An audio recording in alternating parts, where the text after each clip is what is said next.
particular, their videos are up there, and it's a wonderful opportunity to sit down with a cup of tea Sunday afternoon or an evening during the week and just chill with some more unity. I now have the blessing of welcoming our guest speaker. I'm going to read a little bit about Carol Renee Johnson, also known as Njeri, which is her spiritual name.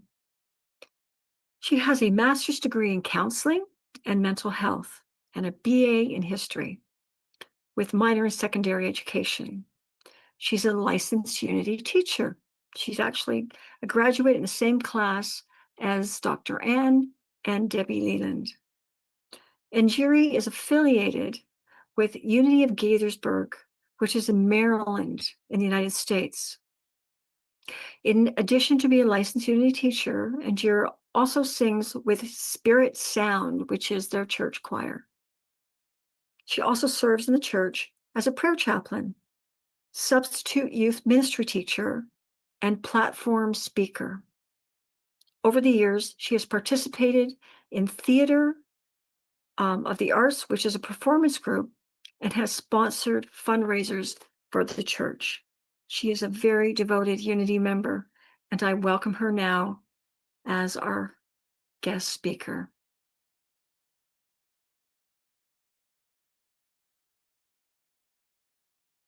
You're muted. You're muted, Njeri.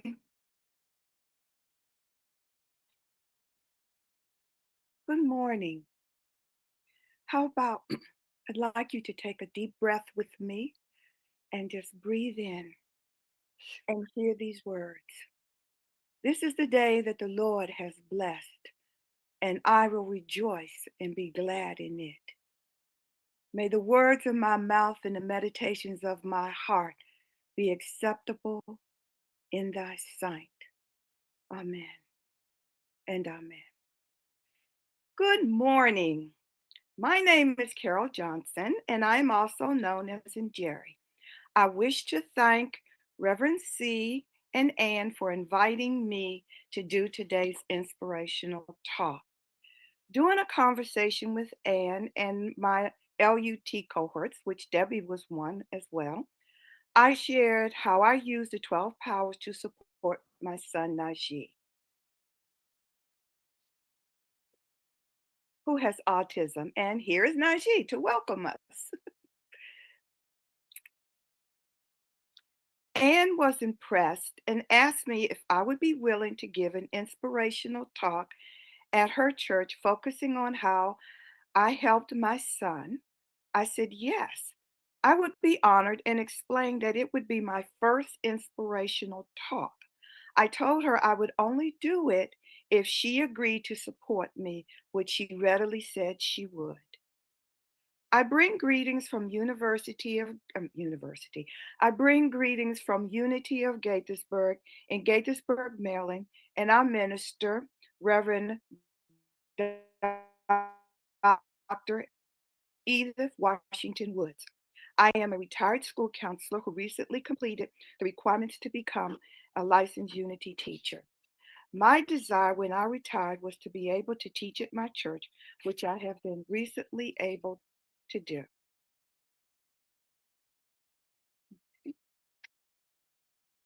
My talk is titled When You Believe.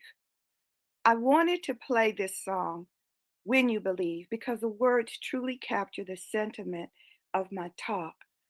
I especially wanted you to hear and see the words.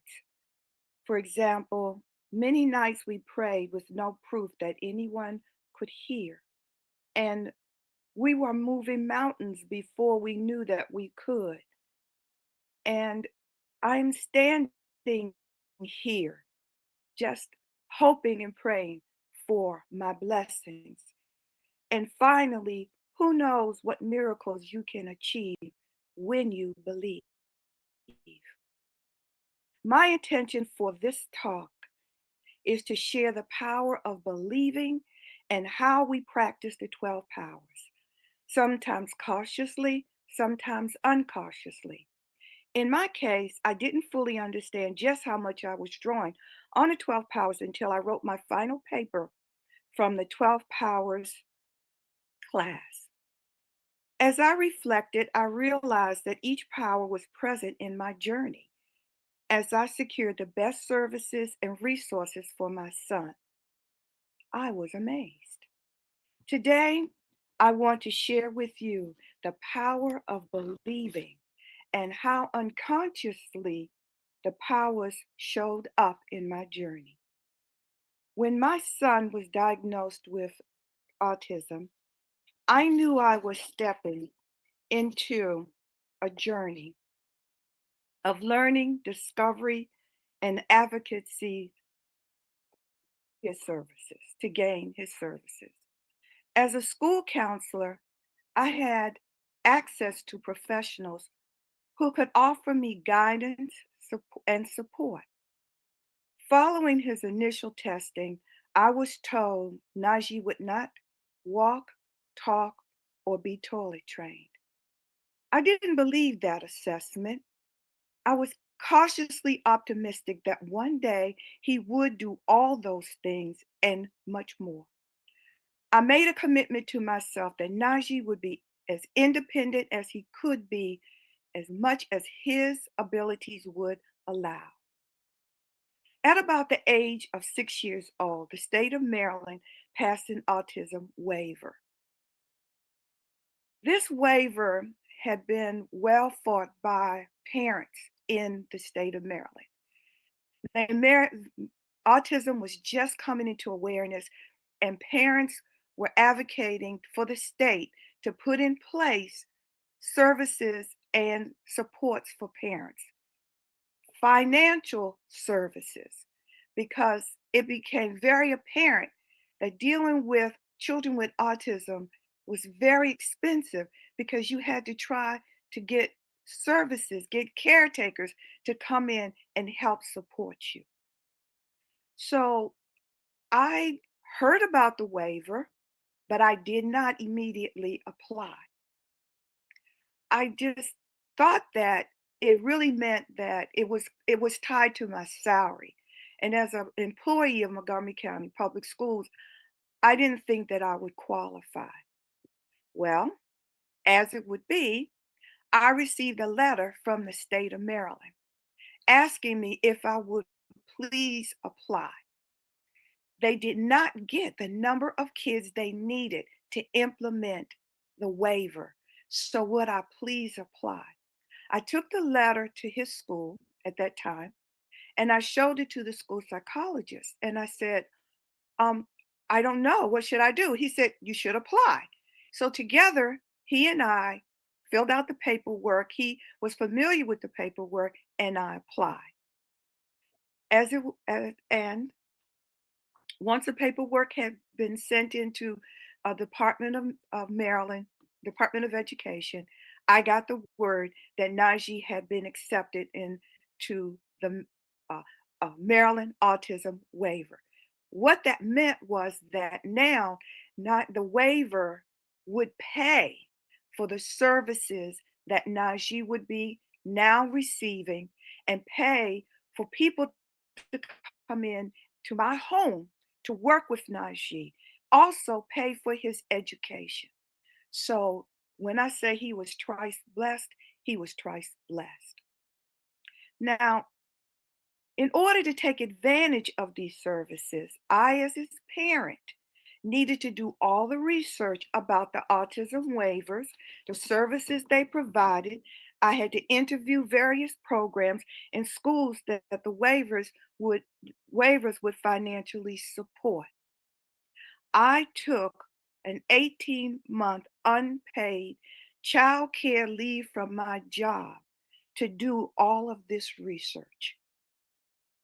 When he was under the age of 21, I researched schools with wraparound services. That is, that there were teachers, counselors, and specialists who could address all of Najee's disabilities.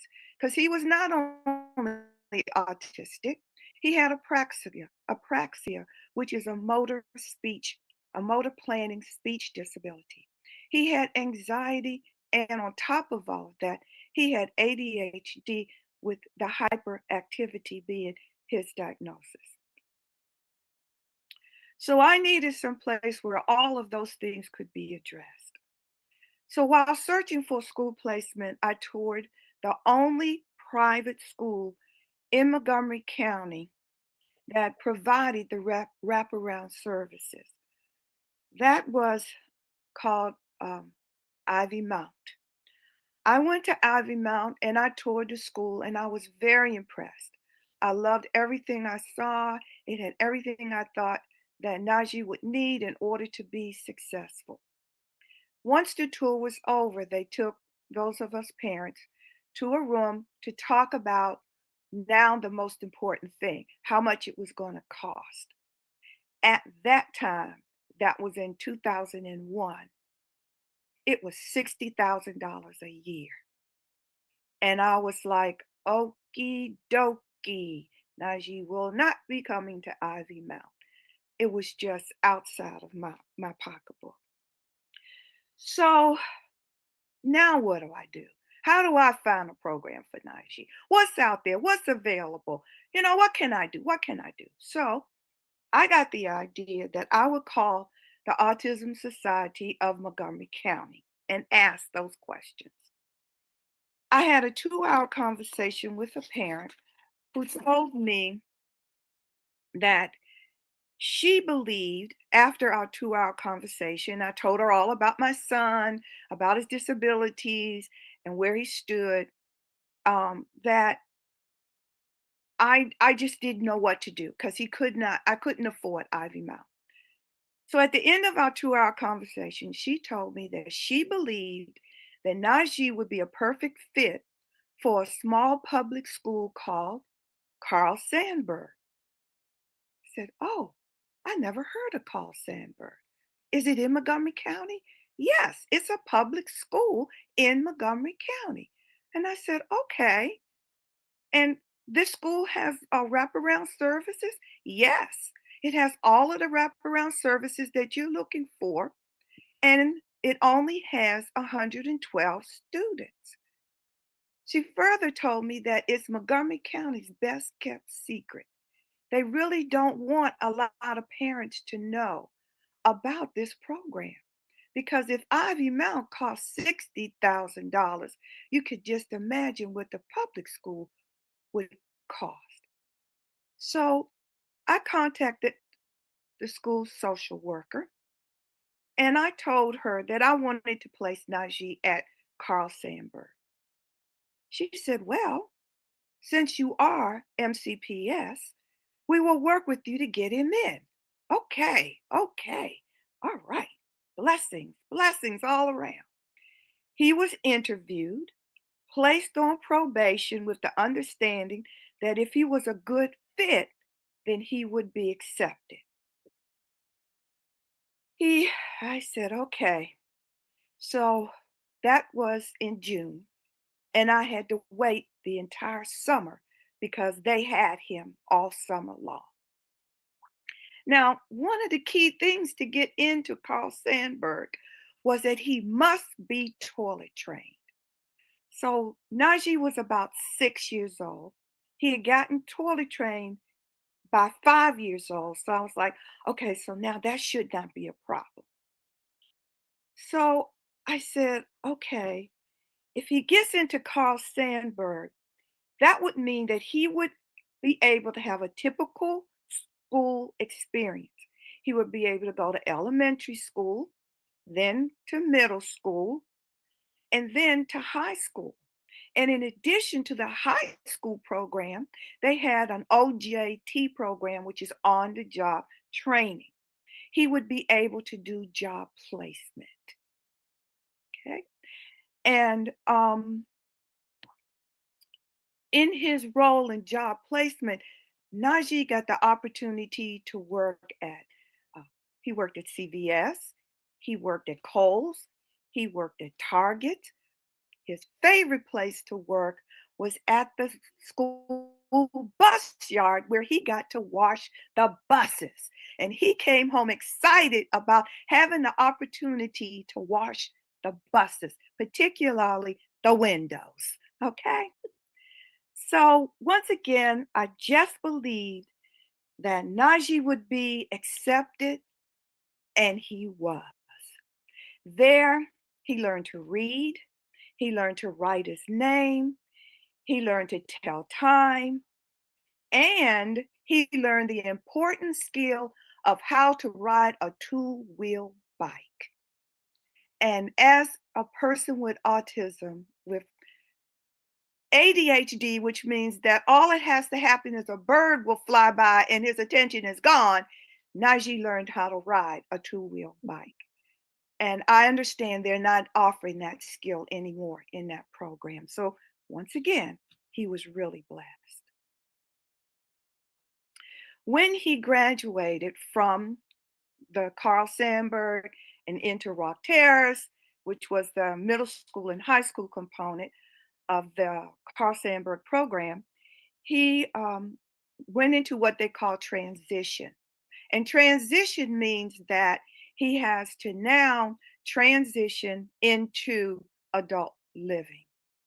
That meant that now I had to go back into my research mode and find a program for him.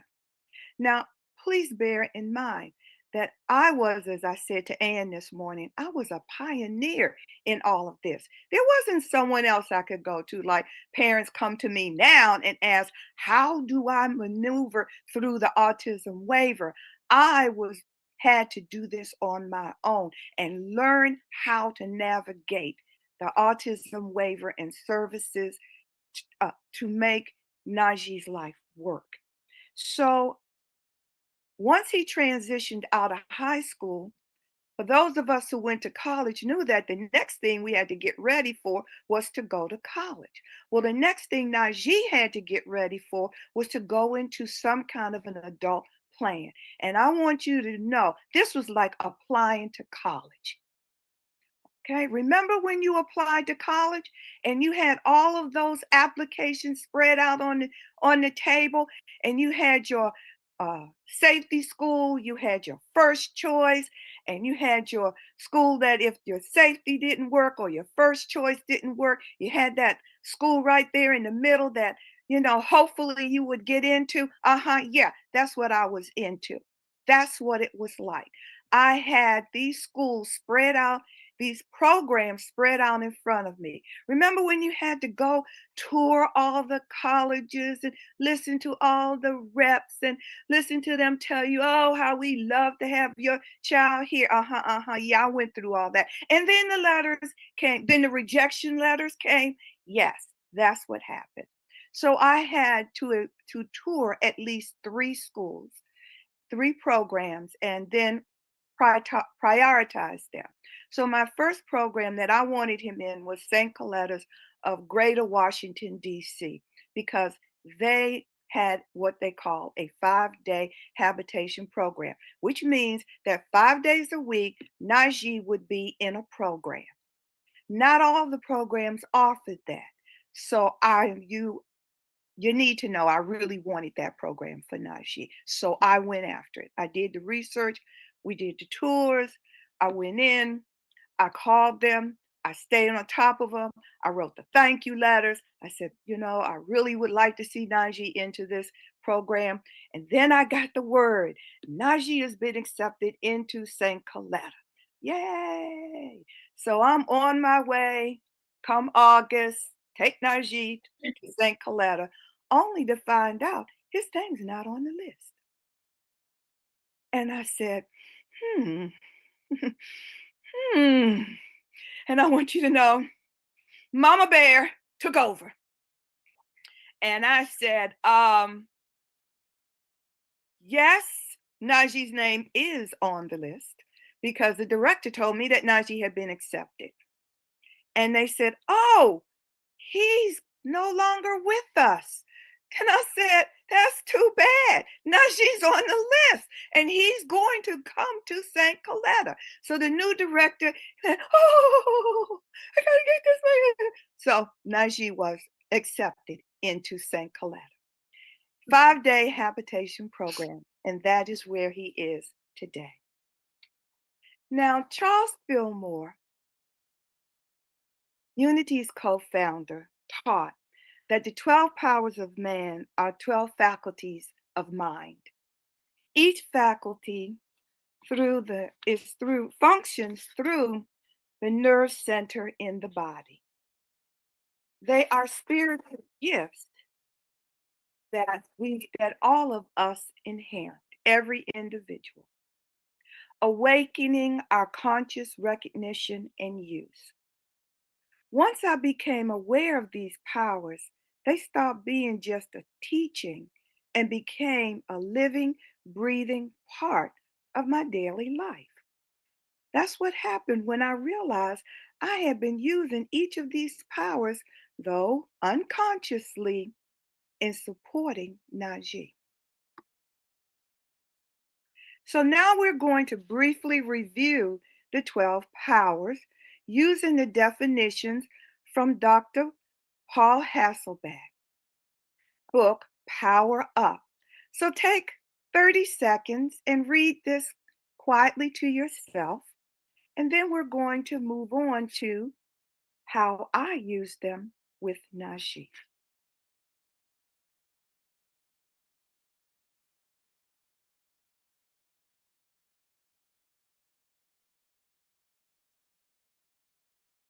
Okay? Now, let me share with you how I discovered that I was using these powers to ensure the best opportunities for education and independence for my son that his abilities would allow. I am going to go over each power that supported me on the journey, okay? In the same order as the slide that you just saw. First, faith. To believe in my son's potential despite the prognosis. I was always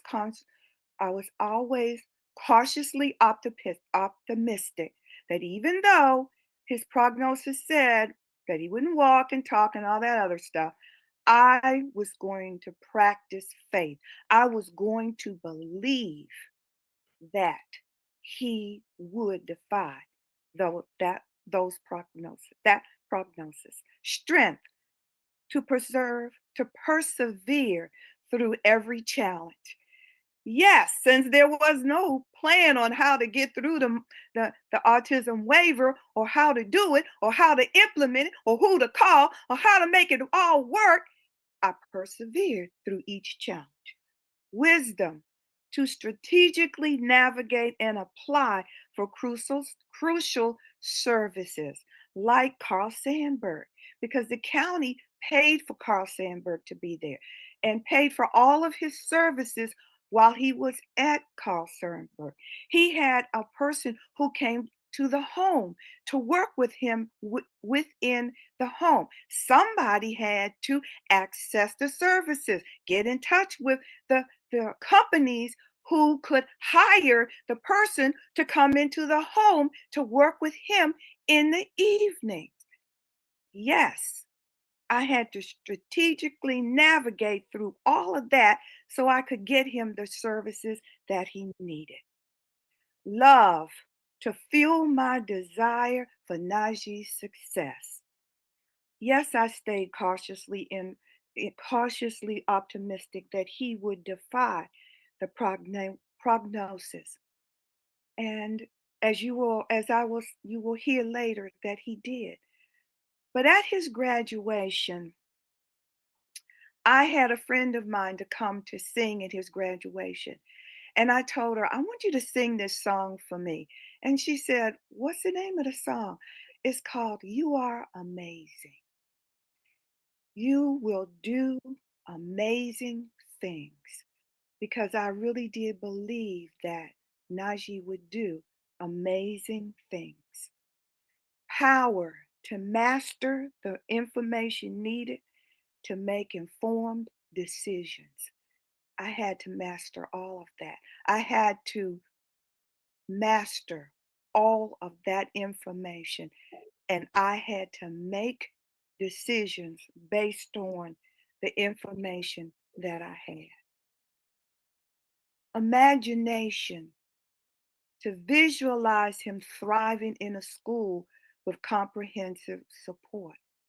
I had to visualize Najee thriving. People don't talk a lot about one of the downsides of children with autism, and that is that they can be violent. And Najee did not escape this. There was a time that we went through with Najee being violent. And by that, I mean being hit. Yes, I was hit. One time I was picked up and thrown across the sofa. Yes.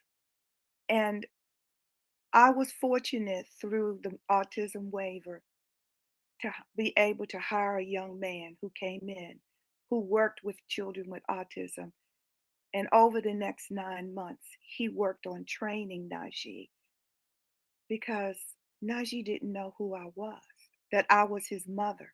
He did not cognitively understand that, and that he did not hit me, he hugs me.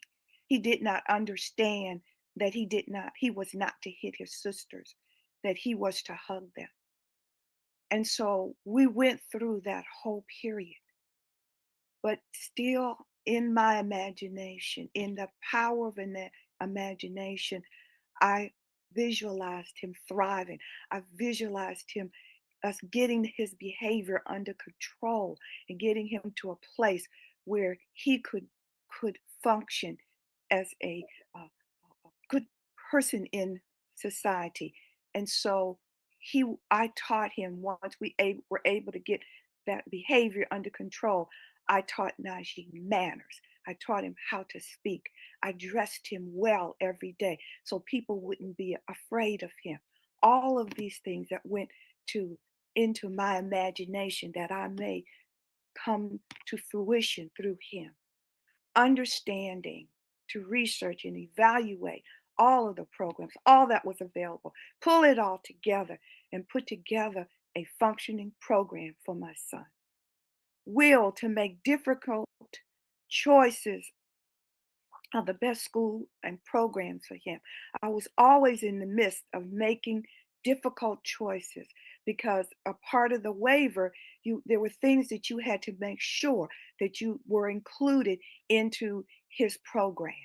So I was always in the midst of making sure that everything was there that that he needed and that the waiver would approve of in his programs.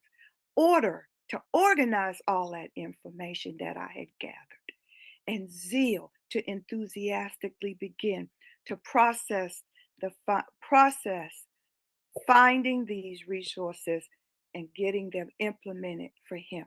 And yes, I had to come into those programs and those tours enthusiastically. You couldn't go in there and go, oh, yeah, I just hope my son get. No, you had to come in there with an attitude of positivity, and that you wanted this for your son or your child, and this is how you would like to see this manifest. And that was my zeal. My elimination was crucial. The power of elimination was crucial to release all doubts about his future and my own abilities to get this done. Remember, there was no guideline, there was no path to follow. I created my own path. And life to bring energy and vitality to every aspect of his life. Today, I am happy to report that Najee is 32 years old. He walks, he talks, and uses the toilet independently. It took him longer than most, but he did achieve it. He is largely independent, though he still needs staff support to live safely, to manage health, and his physical needs. He cannot just go to the doctor because of his apraxia, his speech impediment, he's not able to articulate to the doctor what's going on. So he has to have someone to take care of all of his medical needs and all of his physical needs. He has to go to the dentist once a year. He has to have a physical once a year. Someone has to make sure that all those things are taken care of. And as his legal guardian, Guess who it falls on? Me. He works, he knows how to use his own debit card. He uses that very well. He knows how to pay for all his food.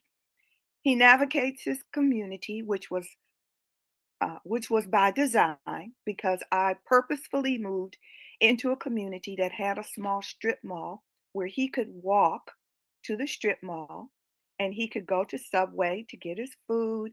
He can go to the dollar store to buy deodorant and toothpaste. And I took him through all of those journeys and taught him how to do all of those things. And now he can do them independently. He rides the Metro Access alone to and from his job. He works part time in the kitchen, enjoys getting the free lunches, and wakes himself up in the morning to get ready for prompting. Najee is also known as DJ Najee, which has really increased his self esteem. He brings music and joy to others. He is happy, well adjusted, loving, caring, kind, and generous. He lives a vibrant life. Unity teaches the spirit that was in Jesus is in you. That means that the same powers, the same potential, the same spark of divine dwells in each of us. My unwavering faith in God and belief in Najee's potential helped transform which seemed like a devastating prognosis into a story of growth, independence, and joy. I invite you to reflect, where in your life are you already using the 12 powers? Maybe without even realizing it. And where could you do it more intentionally? Take one power this week, maybe faith or strength or love, and practice it consciously in a real situation. Watch how spirit moves through you when you do. As each of us live from our divine powers, we not only transform our own lives, we light the way for others. I wish to thank Reverend C and Ann for granting me this opportunity to share with you today. And so it is. Ashe, Ahim, Aho, Namaste. Blessings. The recording has stopped.